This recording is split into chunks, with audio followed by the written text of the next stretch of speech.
UFC 209 taking place, Center Strip, T-Mobile Arena in Las Vegas, Nevada, Saturday night. Can't wait for this card. I don't even know if we should call this the undercard, Matt, because it is a pretty darn good card. I think it deserves a little bit more hype than, say, the undercard. But we're going to talk about all the fights that are outside of Woodley, Thompson, too, over the next couple of days, not only here, but on our radio show that we do on SB Nation on Thursday nights. But we've got a couple of fights that really are drawing interest. You got Mark Hunt taking on Alistair Overeem. Overeem about a $1.40 favorite. Former champ Rashad Evans, a $2.30 favorite over Daniel Kelly.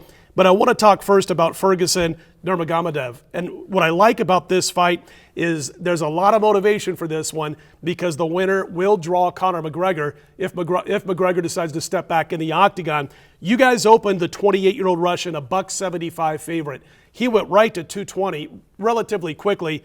But then earlier this week, he dropped back down to 190. This one looks like pure excitement on paper, Matt. What should we watch for? And what's happened with this line over the last few days? And I don't want to say I had any influence on this recent line draw personally, but a lot of people have talked in the last days. Look, when that line got up to minus 220, if these two were to fight 12 times and you wanted to bet Khabib Nurmagomedov at minus 220, you would have had to have him win 9 of the 12 fights. And Khabib just isn't that much better than Tony. Really, he shouldn't go 9-3 against Tony. When you look at these two, they're very close in comparison. Where you have Khabib 8-0 in the UFC, 24-0 overall, Ferguson 22-3, but 12-1 in the UFC, and on a current 9-fight win streak. Their styles are very different, but their path to getting here very similar. You know, they both beat Rafael dos Anjos in their signature win to get here. They both went the distance with dos Anjos to do that. The one thing I will say about Khabib is, you know, he's been really diverse in his career. 8 wins by KO, 8 by submission, 8 by decision in his 24-0 record. But since entering the UFC, 8-0 in the UFC, it's only half of his fights have come by way of finish. 2 KOs, 2 submissions, and 4 decisions. He hasn't quite been the finisher in the UFC, and his striking has been a little bit suspect in the UFC. We saw Michael Johnson catch him clean in the last fight. If Michael Johnson could catch him clean, I have to imagine Tony Ferguson's going to put some hands on him, and his chin held up great against Johnson, and then once he got Johnson to the ground, Khabib's the best ground fighter in all of the UFC right now, certainly at least in the welterweight division. But Tony Ferguson really schooled on the ground, 4 of his last 6 wins by submission, so you know he knows what he's doing down there, and when they stand up, Tony Ferguson is the most creative, aggressive striker in the entire lightweight division. I saw one article that talked about this is the strangest opponent that the Russian is going to be facing, Nurmagomedov. This is his strangest opponent, and they meant that as a total compliment to Tony Ferguson because he's so unorthodox in the octagon. The thing is, you know, they've even described him as being a wild fighter at times, but I think even that, although it's meant to be a compliment, even that kind of undersells him a little bit because he's so darn technically sound that, yes, he's wild, but it comes from great fundamentals. Yes. He's not just in there flailing. He throws a lot of round kicks, a lot of front kicks, and it's a situation where then his boxing skills come into play. He can fight you southpaw, a little unorthodox. How does Khabib overcome everything he's going to see from Ferguson? He's highly unpredictable.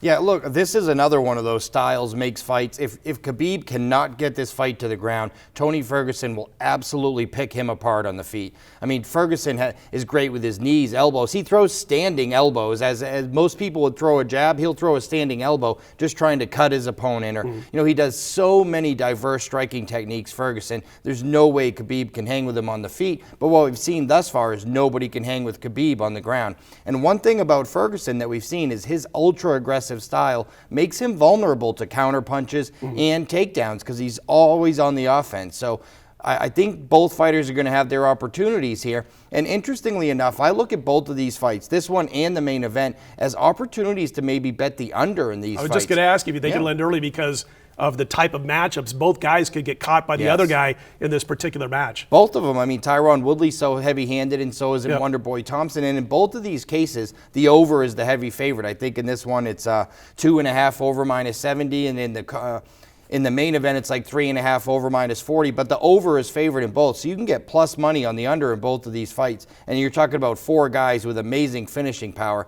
That may be the value in how to play it. 20 or 30 seconds or less. Is there another fight on this card that we haven't touched on that is really drawing your betting interest? I could tell you that the bettors, at least, are favoring Rashad Evans making his middleweight debut against Daniel Kelly. Daniel Kelly's actually older than Rashad here. It seems like a fight on paper that sets up, but we've seen a lot of veterans fail later in their career. But this opened 190 all the way up to 240 now. 90% of the parlay tickets we've written thus far on UFC 209 either have Khabib or Rashad Evans in them. Good stuff.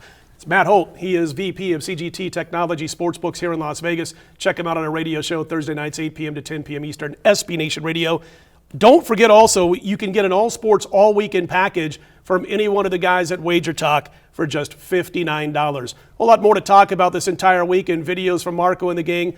And be sure to check out the main event that we talked about on video also. We are Matt, we are Scott, we are WagerTalk. Stick around for more.